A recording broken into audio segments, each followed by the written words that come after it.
Last year's Honor 200 Pro was a phone that impressed us. Its telephoto and main lenses were very capable, making it quite a versatile shooter. And that partnership with Studio Harcourt also made it more interesting with those unique built-in filters. And beyond its cameras, it was actually a solid performer, giving you enough value for your money.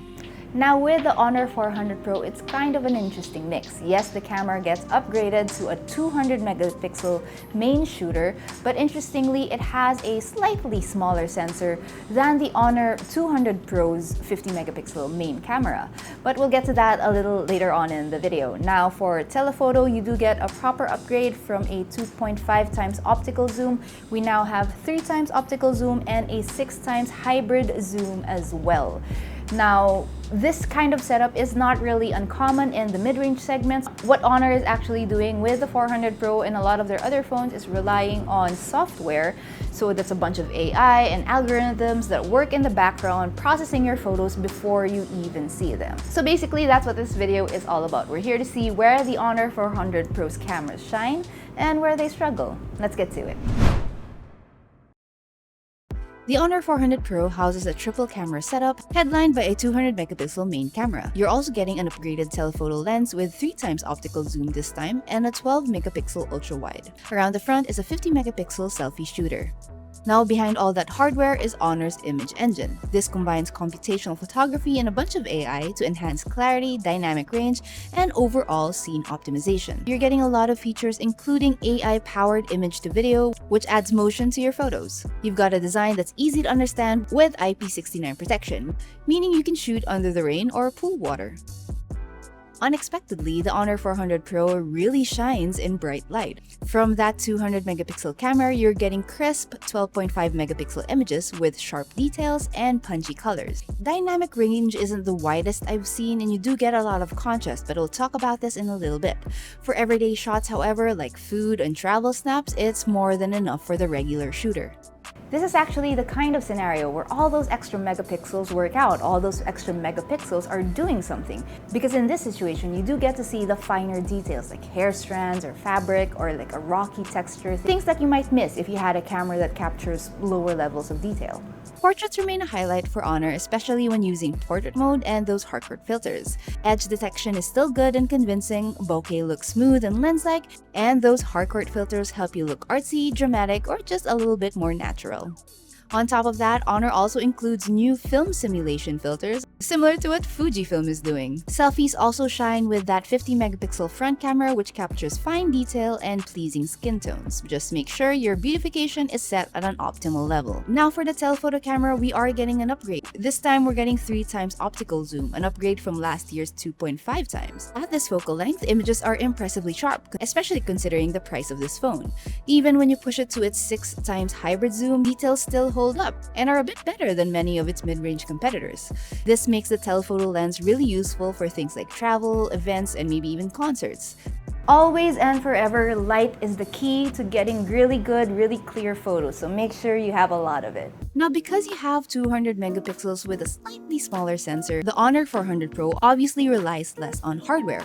Instead, it has AI and other algorithms working in the background to improve your photo before you see it. And you're also getting a suite of AI tools like AI erase and extension all within the gallery. As expected, I didn't do a lot of testing with video, but you are getting a maximum of 4K at 60 frames per second, which should be enough for modern-day content creation. You're also getting stabilization, both optical and electronic, and it keeps footage smooth enough. Now, where the Honor 400 Pro struggles isn't really surprising: during low light. This is where that smaller sensor tends to show its limits and where AI starts to take over. In the background, all those algorithms work to brighten up dim scenes, but you're getting the usual trade-off. Details like skin, fabric, even walls can take on a waxy kind of painted look, and the post-processing just becomes a little bit more obvious even to the untrained eye. Depending on the scenario, you will see the limits of the dynamic range. Now, in most scenes where things are balanced and even, it works pretty fine, but not so well when it comes to the extremes. While good overall, HDR performance falters in very bright or very unbalanced situations. Highlights sometimes blow out, producing haloing and overly bright skies. Color accuracy also takes a hit under extreme contrast.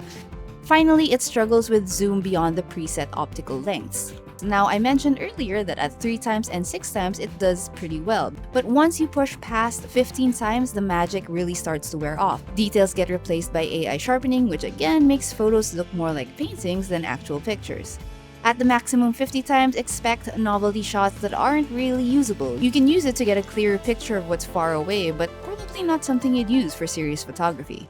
So let me just quickly talk about the difference of the 200 Pro and the 400 Pro. Let me just get a little technical just for a minute here, okay? So with the Honor 400 Pro, on paper you will see that it does have 200 megapixels, but it has a slightly smaller sensor. In practice, this means that despite all those megapixels, the sensor is not well utilized because of the size. So at nighttime or in low light, generally you would expect grainier shots or shots with less detail.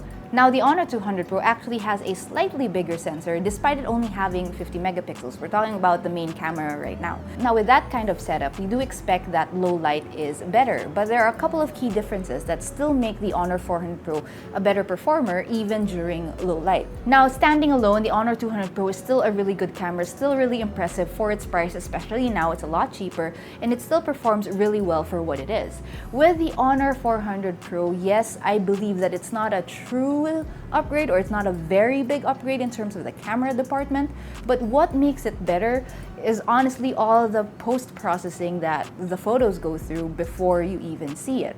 Now, this might not be the preference for a lot of people, especially those photographers who do want to keep things as raw and as bare as possible. It's hard to get that with the Honor 400 Pro unless you are shooting in Pro mode where RAW is available. So let's get back to simplifying things here just a little bit.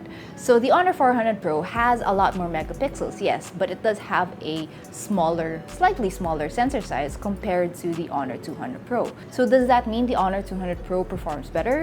Well, not necessarily, because of a few key things. The Honor 400 Pro is heavily supported by software, and in combination with what hardware it has, it actually outputs pretty good images. But the caveat there, the downside there, is that it is processed, like I said earlier. So for photographers or for those who want more raw images, more pure images, then this phone isn't really the best for that. But what you are getting with Honor 400 Pro are ready to post images, color graded, fixed, sharpened, and all those things that you might want to do if you were going to edit anyways. But at the end of it all, well, the Honor 400 Pro's camera system is undeniably versatile in many areas and impressive enough, especially for casual users. Obviously, with Honor 400 Pro, you are getting the best results in daylight when you use portrait mode, along with that 3 times telephoto zoom or the 6 times hybrid zoom, and of course using those Harcourt filters that give you kind of an edge over other phones that don't have this color science. Weaknesses would have to be its dynamic range, making it harder to use in low light or high contrast scenes, but you do have AI and algorithms, like I said, helping you out in the background, and they make the photos actually look pretty good. So with all that, I can definitely conclude that the Honor 400 Pro is a better fit for the everyday kind of user. Faster turnaround, less editing, and generally less thinking to get a good looking, to get a better looking photo. Now, while the cameras are pretty great, I don't think it's as big of a highlight compared to when the 200 Pro came out. But still, overall, in terms of performance, battery, and all the upgrades you're getting, it's still a very good phone in this segment. And if you're not a professional photographer anyway, or just a casual photographer, don't mind all the post-processing that's happening behind the scenes, and want a phone that generally performs well, not just in the cameras department, that's within this price range, then the Honor 400 Pro does have something to fight for. Just make sure to get a case because it scratches pretty easily.